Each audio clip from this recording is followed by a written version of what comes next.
అహంకారం తీస్తాం, తోలు తీసి కింద కూర్చోబెడతాం. మీకు ఒళ్ళు ఒక్కొక్కళ్ళకి మీకు ఎక్కడెక్కడ ఉన్నాయో తెలియట్లా. మీకు అహంకారాలు పెరిగిపోయినాయి. మీకు ఆధిపత్యపు అహంకారంతో అధికారుల మీద దాడి చేస్తే మిమ్మల్ని ఎలా తీసుకెళ్లాలో, ఎలాంటి శిక్ష పడాలో మీకు ఖచ్చితంగా చేసి పెడతాం. మీకు ఇష్టారాజ్యంగా చేయకండి.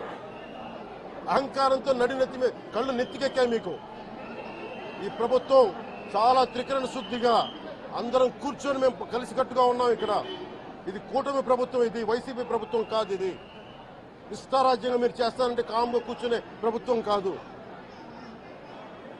మీకు ఎలా చేస్తే, ఎలా నియంత్రిస్తే మీకు కిందకు వస్తారో మేము చేస్తాం. మీరు గాల్లో విహరిస్తూ ఉన్నారు.